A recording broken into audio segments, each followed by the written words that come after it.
नमस्कार, मैं सागर चौधरी और आज बात एक पार्टी और राजस्थान में जो लगातार संघर्ष कर रही है वो है हनुमान बेनीवाल की राष्ट्रीय लोकतांत्रिक पार्टी। भले ही विधायक कम है लेकिन लगातार प्रयास कर रहे हैं, संघर्ष कर रहे हैं आम जनता की आवाज और किसानों की आवाज। राष्ट्रीय लोकतांत्रिक पार्टी के संयोजक और नागौर सांसद हनुमान बेनीवाल लगातार मेहनत कर रहे हैं और आम जनता के बीच पहुंच रहे हैं। लगातार वो आरोप लगा रहे हैं कि राजस्थान में बजरी माफिया सरकार चला रहे हैं, वहीं देश में अडानी देश की सरकार चला रहा है। नागौर सांसद हनुमान बेनीवाल लगातार सभाएं कर रहे हैं। रात के 12 बजे हो या सुबह के 4 बजे जनता के बीच में वो पहुंच जाते हैं। जब भी वो मीडिया से बात करते हैं तो राजस्थान और केंद्र की सरकार दोनों को घेरने का काम करते हैं। उन्होंने यह भी कहा कि हाल ही में जारी हुए केंद्र और राज्य सरकार के बजट जनहित में ज्यादा काम के नहीं है। उन्होंने कहा है कि केंद्र के बजट में राजस्थान से 5-5 मंत्री होने के बावजूद राजस्थान का नाम तक नहीं लिया गया, राजस्थान को कुछ नहीं मिला है। जबकि चुनाव के कारण कर्नाटक में विशेष पैकेज देने की घोषणा की गई है। उन्होंने यह भी कहा कि राजस्थान में भी हमारे लिए विशेष राज्य का दर्जा देने की आवश्यकता है। हमने हमेशा से आवाज उठाई है लेकिन केंद्र में राजस्थान को नजरअंदाज किया जा रहा है। हाँ, ये वही हनुमान बेनीवाल है जिन्होंने लोकसभा में जय वीर तेजाजी का नारा लगाया था। वहीं उन्होंने कहा कि राज्य में भी बजट जो है वो सरकार ने राजस्थान के हित में नहीं किया, इसमें भी ब्यूरोक्रेसी हावी रही। जो घोषणा की गई वह धरातल पर उसे उतारना मुश्किल लग रहा है। 8 मिनट तक पुराना बजट पढ़ दिया गया, आधा घंटा पहले बजट लीक हो गया लेकिन किसी पर कार्रवाई नहीं की गई। उन्होंने आरोप लगाया कि बजरी माफिया राजस्थान में हावी है। 50 रुपए प्रति टन राजस्थान सरकार को राजस्व मिलता है, जबकि ठेकेदार की ओर से गरीबों से 600 रुपए तक प्रति टन वसूल किए जा रहे हैं, जो बिल्कुल भी ठीक नहीं है। टोल मुक्त और बजरी की दरें कम कराने को लेकर आरएलपी हमेशा प्रदर्शन करती रही है और आगे भी करती रहेगी।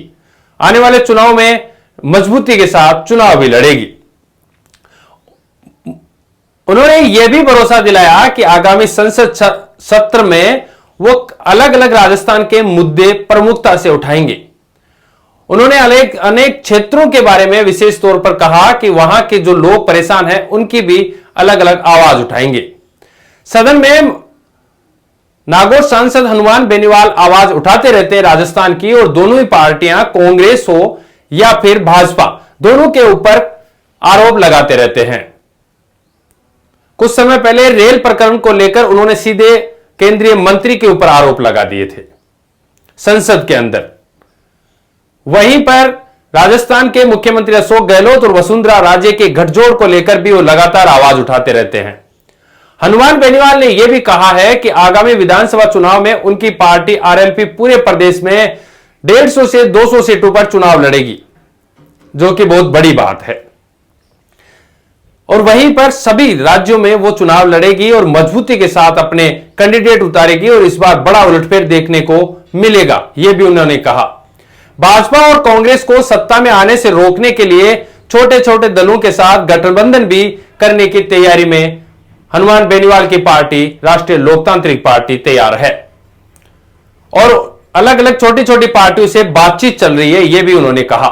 उन्होंने कहा कि गहलोत सीएम रहना चाहते हैं, पायलट मुख्यमंत्री बनना चाहते हैं और भाजपा बिना संघर्ष के सत्ता में आना चाहती है, इसलिए दोनों के मिलाजुली के इस खेल में जनता बदलाव चाहती है।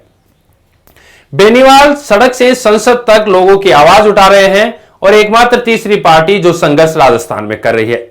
बेनीवाल ने राहुल गांधी की यात्रा को भी प्रोपोगेंडा बताया।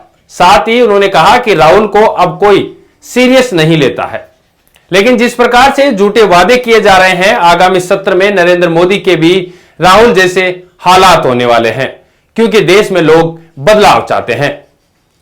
राष्ट्रीय लोकतांत्रिक पार्टी के एकमात्र सांसद हनुमान बेनीवाल, जिन्होंने भाजपा से गठबंधन कर नागौर से सांसद बने थे, वहीं पर राष्ट्रीय लोकतांत्रिक पार्टी के विधायक नारायण बेनीवाल, पुखराज गर्ग, इंदिरा बावरी लगातार राजस्थान विधानसभा में भी आवाज उठा रहे हैं। तो वहीं पर सांसद हनुमान बेनीवाल लोकसभा में आवाज उठाते हैं। राजस्थान के तमाम मुद्दे सबसे पहले ले जाकर लोकसभा में वो रखते हैं। खैर, देखना यह होगा कि अब की बार उनको कितना समर्थन राजस्थान में मिलता है और कितनी सीटों पर वो जीत पाएंगे, क्योंकि कहा यह भी जा रहा है कि सांसद हनुमान बेनीवाल इस बार 2 सीटों से चुनाव लड़ेंगे। 2 सीट कौन कौन सी होगी यह देखने वाला होगा, और 2 सीट से क्यों लड़ेंगे यह भी देखने वाला होगा। क्यों मजबूती के साथ हनुमान बेनीवाल 2 सीटों से चुनाव भी इस बार लड़ने जा रहे हैं। देखना खैर यह होगा कि राजस्थान में 2023 में क्या तीसरी पार्टी आरएलपी उलटफेर कर पाएगी और क्या भाजपा और कांग्रेस को थोड़ी बहुत भी टक्कर दे पाएगी, जिससे कि भाजपा और कांग्रेस के जिस तरीके से आप पार्टी ने उलटफेर किया, क्या राजस्थान में आरएलपी भी कुछ उलटफेर कर पाती है। खैर यह देखने वाला होगा 2023 के विधानसभा चुनाव में। तब लेकिन हम अगला कार्यक्रम लेकर फिर आएंगे। तब तक के लिए जय हिंद, जय भारत।